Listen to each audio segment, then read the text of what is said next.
Okay, everyone, I'm going to show you how to check the transmission fluid on this 1983 380 SEC. Now, this is a Euro spec, but it doesn't matter. This is pretty much universal, this advice. But this is a 1983 Mercedes-Benz 380 SEC. I'm going to check the transmission fluid level. Now, the hood is already popped, and so that's why you see the gap there. I've also been driving this car for the last 30 minutes, so it's already warmed up. You want to check the transmission fluid when it's already warmed up. It's thinned out, it expands as it warms up, and so you'll get a more accurate reading.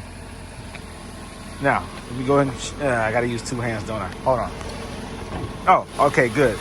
I already lifted the hood once before, so I don't need two hands to release these levers to pop the hood. Okay, here we go.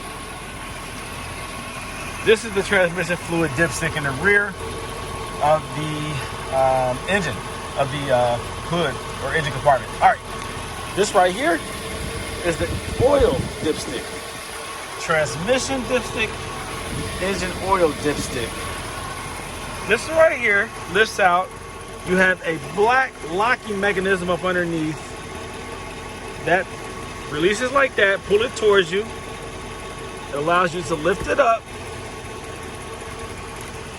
What you want to see first off, what you want to see is clear pink fluid.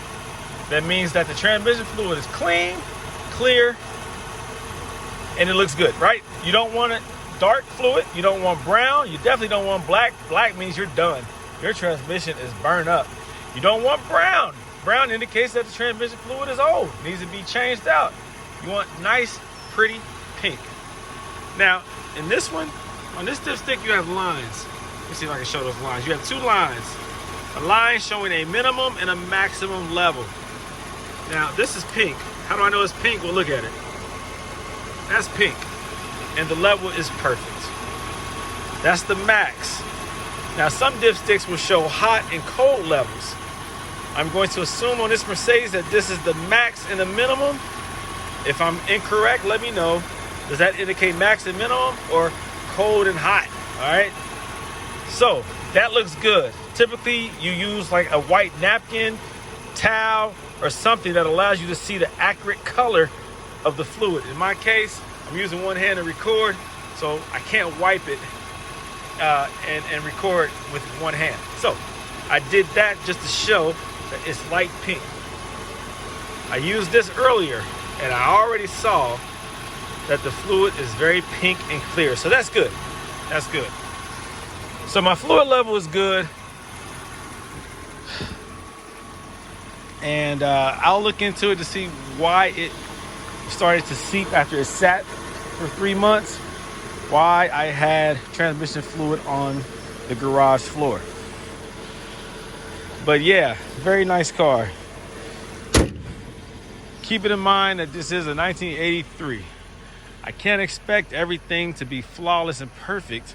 There is going to be some wear and tear to certain, parts of this vehicle. The engine, transmission, it's all original.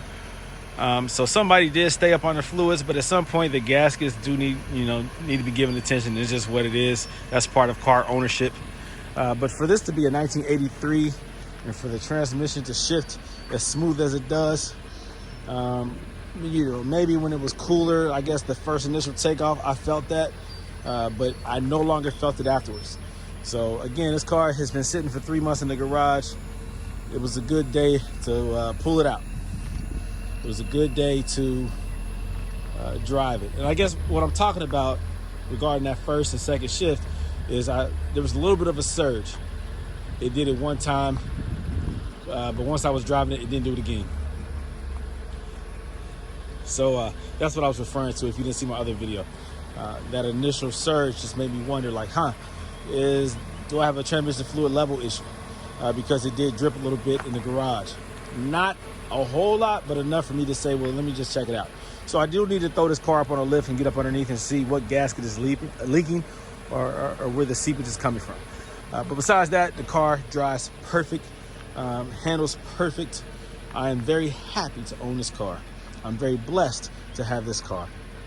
So just a quick little video just to show, hey, give your transmission fluid some attention.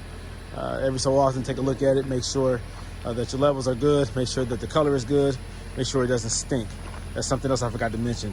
If it stinks and smells burnt, then it's no good. Typically with that burnt, stinky smell, it will be discolored. It will be brown or dark in color. So take a look at that, give that some attention, and treat your car well, and it will treat you well. Alrighty, talk to you later. See you on the next video.